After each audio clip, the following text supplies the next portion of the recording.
Cette vidéo en réponse à une question que j'ai reçue sur comment accompagner l'autre lorsqu'il est stressé et tendu à pouvoir se calmer et en même temps à ne pas prendre sur soi son énergie stressante. Alors tout d'abord, je dirais que quelqu'un qui arrive vers vous avec une charge émotionnelle forte, donc du stress, de la peur, de la colère, appelons ça comme vous voulez, en tout cas il y a de l'émotion, il faut savoir qu'il vous parle depuis un niveau émotionnel. Il vous parle, on va dire, depuis le cœur, depuis les tripes. C'est le corps qui va s'exprimer beaucoup plus que le mental. Donc déjà, une des premières choses à faire, c'est de prendre le soin d'écouter ce que va dire ce corps et ce que va dire cette émotion. Le truc à ne pas faire, ce serait de lui répondre à un niveau rationnel, d'essayer de lui apporter des arguments logiques, intellectuels, pour le rassurer. euh, Tout va bien, ou alors on va faire ça, ça, ça, et en partant sur du concret et du pratique. D'accord? Le cerveau n'est pas en capacité d'avoir une argumentation logique et rationnelle lorsqu'il est sous émotion. La colère, la peur, l'inquiétude et le stress étant souvent un mélange de tout ça, est comme une courte période de folie pendant laquelle nous ne sommes plus en capacité d'être lucides, d'être objectifs et donc d'intégrer des données d'ordre mental et rationnel. Donc par exemple, quelqu'un qui arrive dans votre bureau très tendu, très stressé, il est totalement inutile de lui dire: «Calme-toi, tu vas voir, ça va bien se passer». Ça va faire au contraire que de l'agacer encore plus parce qu'il ne se sentira pas écouté dans son ressenti. Regardez, lorsque l'autre vous répond de cette manière, comment ça ne vous convient pas, ce n'est pas la réponse que vous attendiez. De même, ce n'est pas non plus utile dans un premier temps de lui dire bah, assieds-toi, on va revoir les choses et de partir sur de l'organisation ou du fonctionnel. Ce n'est pas à ce niveau-là qu'il a besoin d'être écouté. Alors, comment on fait pour écouter quelqu'un et pour apaiser l'émotion afin de ensuite pouvoir discuter de manière plus rationnelle et plus logique? Eh bien, il y a deux moyens très très simples qui sont un, l'écoute. Simplement le laisser parler, le laisser quelque part vider son sac, le laisser l'émotion se dire, se sortir. Le laisser parler, ne voulant pas dire l'écouter sans que ça s'arrête, sans que ça. Des fois, les personnes peuvent s'étaler quand elles sont sous l'émotion, elles deviennent confuses, elles étalent leurs émotions. Voilà, écouter de manière active signifie laisser la personne dire quand même 1 ou 2 minutes, 3 minutes quand même, lui laisser un champ, et puis très rapidement, par la reformulation, l'aider à bien comprendre ce qu'elle est en train de dire, à bien comprendre ce qu'elle est en train de vivre, parce que quelqu'un sous l'émotion est souvent très confus et il ne s'entend pas lui-même. Donc, par exemple, quelqu'un qui arrive dans votre bureau, très tendu, en vous disant: «Oh là là, il y a ça, il y a ça, il y a ça, il y a ça». Ne le reformulez pas sur les faits, reformulez sur les émotions.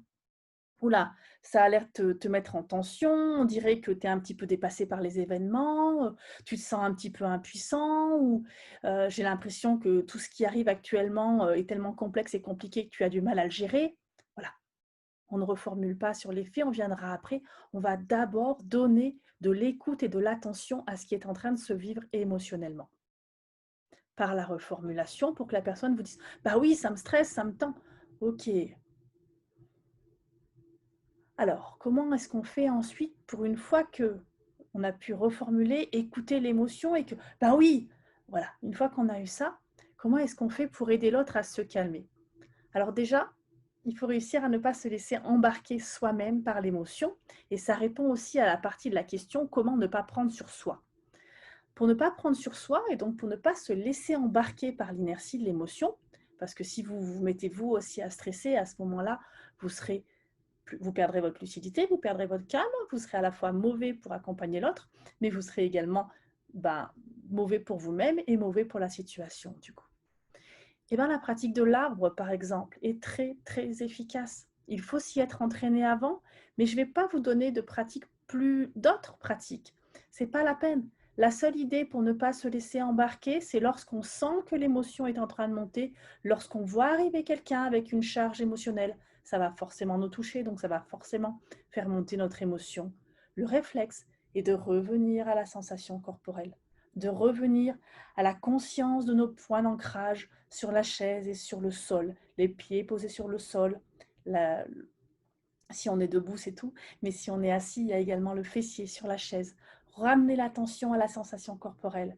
Venir poser notre attention au niveau de la respiration. Et écouter la personne en respirant et en étant vraiment concentré sur notre respiration. On va comprendre ce qu'elle dit. Et ce qui est le plus important, ce n'est pas tellement de comprendre ce qu'elle dit, puisque comme elle est sous l'émotion, c'est encore trop confus. Nous aurons le temps de comprendre les faits plus tard. D'abord, on va laisser un espace à l'émotion. Et cette manière de respirer vous permettra de rester stable et ancré, fera en sorte que vous serez moins touché, vous ne prendrez pas sur vous. Quand on est en position de l'arbre, quand on est stable et ancré, quand notre attention est ramenée dans la respiration, on pratique ce qu'on appelle l'empathie miroir. C'est-à-dire quoi là? On est stable et on se met en miroir par rapport à l'autre. Nous ne sommes pas en empathie éponge qui gonfle et qui gonfle et qui gonfle. Vous pouvez vous dire quelque part que la conscience de vos pieds posés dans le sol font comme une sorte de canal qui font que toutes ces émotions vont vous traverser, certes, vous allez les entendre, mais elles vont couler jusque dans la terre qui, elle, saura les recycler. D'accord? En restant comme ça, vous allez pouvoir reformuler à l'autre ce qu'il vit et reformuler au niveau émotionnel tant que l'émotion est là. Ne cherchez pas à reformuler dans les faits. Tant qu'il y a de l'émotion, ce n'est pas la peine. L'émotion est une courte folie. Vous pouvez, donc, en faisant cette pratique, vous allez vous stabiliser vous-même et donc du coup, vous allez respirer le calme et respirer plus de stabilité. Et en faisant ça, vous allez rayonner cet état-là. Et rappelez-vous que les états émotionnels sont très contagieux. Quelqu'un qui est en colère ou quelqu'un qui est agacé peut très rapidement avoir une énergie de contagion sur plusieurs personnes et faire très rapidement monter une mayonnaise. L'émotion est quelque chose que notre corps va également diffuser à l'extérieur par des phéromones. Et donc, nous allons sentir l'énergie de tension au même titre que nous allons sentir et être impactés par l'énergie de calme. Regardez, si vous arrivez dans une pièce avec quelqu'un que vous connaissez bien et qui est agacé, c'est comme si la pièce était chargée en agacement.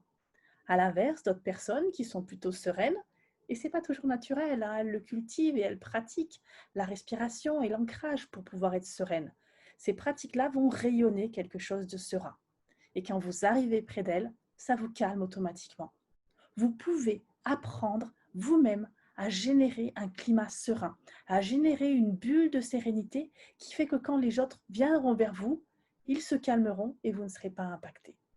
La pratique de l'arbre, la pratique de la respiration, la pratique de ramener l'attention à la sensation du corps est le moyen le plus efficace et le plus concret pour arriver à être soi-même calme et à générer une bulle de calme. Lorsqu'on est stressé, on devient stressant. Lorsqu'on est calme, on devient calmant. C'est aussi simple que ça. Ensuite, comme toute l'émotion se passe par le corps et non pas par le mental, ce qui peut être privilégié avec certaines personnes et dans certains contextes, à vous d'adapter à votre climat professionnel, c'est d'associer le toucher. Alors je sais qu'en cette période de Covid, le toucher n'est pas spécialement une pratique évidente, mais ça peut être, suivant certaines personnes, une main dans le dos, une main dans l'épaule. Tout ce qui va pouvoir être rassurant au niveau du corps sera beaucoup plus efficace que d'essayer de rassurer au niveau du mental.